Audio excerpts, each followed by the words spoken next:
Ladies and gentlemen, awfully proud of myself here. Not tooting my horn, but so it's got oil on it, just so it don't rust. But I don't know if you can see how nicey nice. They all came nice. I don't know, this guy's a little nice and clean. So 400, 600, then 1,000. And 1,000 I went over like 2 or 3 times just to get it nice and shiny.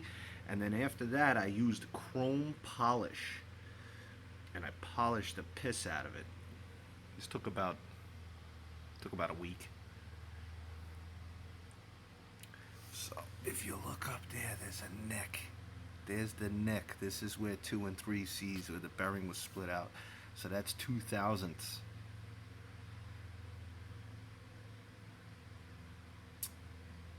We'll see if we're gonna let that fly. Now the camshaft polished up pretty good. I mean, you see grooves on there, but you can't feel it.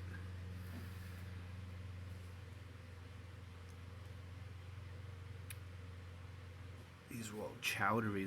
They look chowdery, but they're nice and smooth now. I did the cam with a Dremel because it was so much smaller.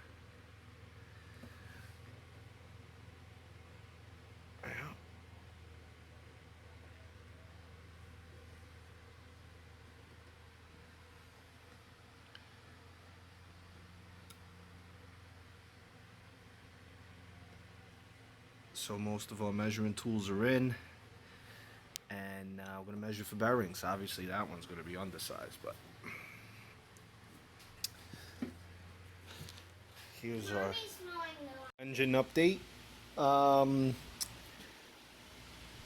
Measured everything. These are fine. We got our crank in here, crank and cam. Cam's fine. Crank, the mains are fine.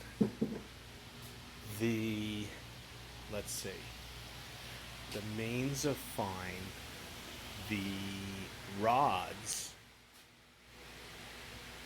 one's 15 thou under, one's 20 thou under. So I took these apart. I had them.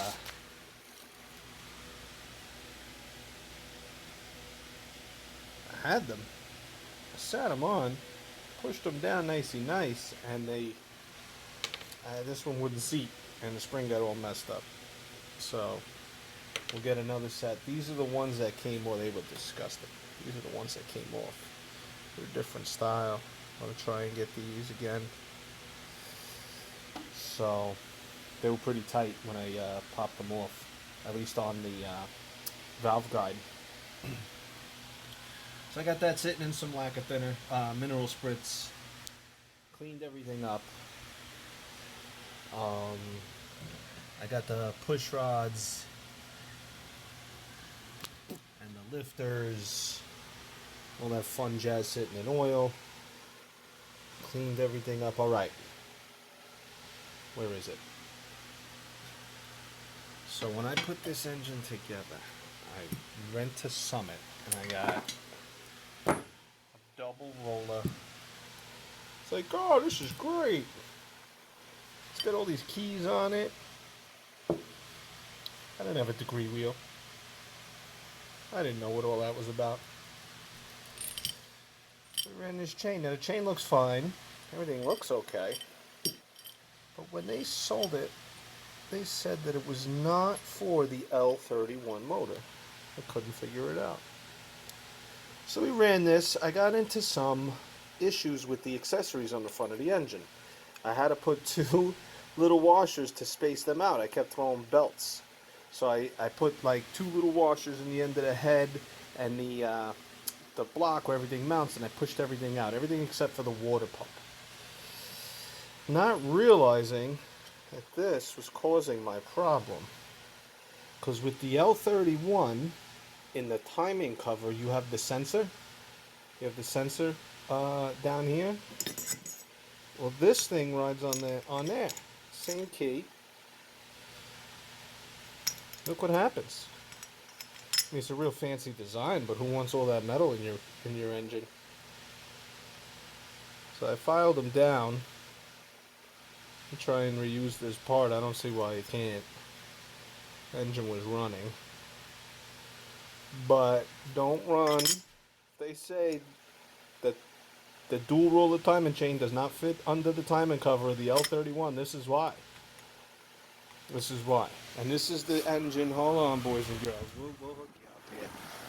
This is the engine with the plastic timing cover on the 96 to 99 GM Vortec trucks. Yeah. Holly came out, I think another brand too, with an aluminum one like this. And that's what we're going to put on there. So, alright, things are coming together. We're cleaning everything up. Ordering bearings. Ordering bearings.